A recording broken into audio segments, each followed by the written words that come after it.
The National Assembly is repealing and reenacting the Shippers Council Act to be the maritime sector economic regulator, and for Shippers Council to perform optimally, it needs to transmit from being a council to Nigerian Shipping Commission. Those were the statements made by the chairman House Committee on Shipping Services, Honorable Abdulsamad Dasuki, during a 2-day retreat which was held in Lagos and was organized by the Nigerian Shippers Council for Directors. I would like to once again, on behalf of my committee, that is the Shipping Council, and myself, to congratulate you and assure you, like I've told the Honorable Minister 2 days ago after the budget defense, that by God's grace we are going to be partners in progress.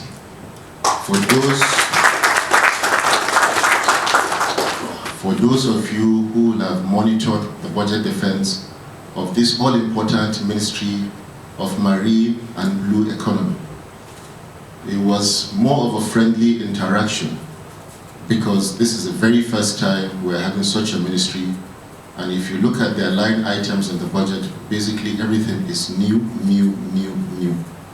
We assured them that we'll give them the benefit of the doubt and give them all the necessary support required for this ministry to achieve its set goals. And before me today, before all of us, is one of those goals. You are one of the most critical pillars in this sector. With due respect to my colleagues in the National Assembly, we are part of a problem that Nigeria is facing today. Emphasis to the Central Bank of Nigeria. If we had done the needful, if we had done the oversight that is expected from us, I believe we shouldn't be where we are today as a nation.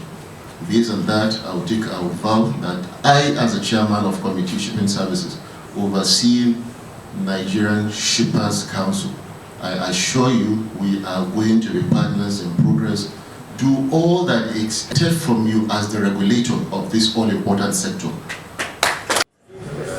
Maritime sector regulator, working on that law.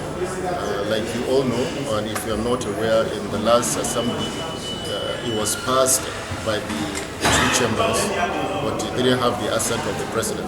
But by God's grace, we have brought it back to the floor, and we expect president to assent to it when it's passed by the National Assembly. Earlier in his speech, the Executive Secretary of Nigerian Shippers Council, Pius Akute, said the essence of the 2-day retreat was to brainstorm on the recent MOU that was signed by the heads of agency with the Federal Ministry of Marine and Blue Economy.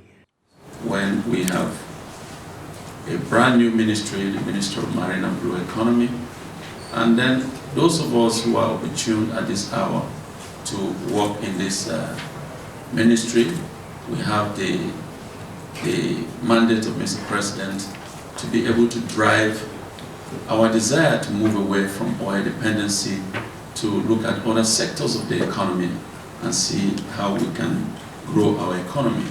And this is one of the major areas in the economy that Mr. President is looking at, achieving his desire to achieve a $1 trillion GDP in the year 2031. You will recall that the President had this similar retreat with his ministers, where at the end of the day they signed a performance bond with the President in terms of achieving his mandate as President of Nigeria. And that same retreat was held by the ministry a couple of weeks ago, 2 weeks ago precisely. And that was to cascade the performance bond that was signed by the minister down to the chief executives of the various agencies under the ministry, inclusive of the Nigerian Shippers Council. So we have signed that performance bond with the minister, and then now we are cascading it down to the staff of the Shippers Council, beginning with the directors down to the last person. We want to achieve this in terms of driving the mandate of Mr. President. Everybody must be on board. Even the driver in the agency must be on board in terms of helping to achieve the deliverables of Mr. President. The Executive Secretary, who was appointed recently by President Bola Ahmed Tinubu, is well-versed in United Nations conventions, regional and sub-regional characters, as well as agreement with a deep understanding of the operations of public international institutions. Joy Enamuna, Seabed TV.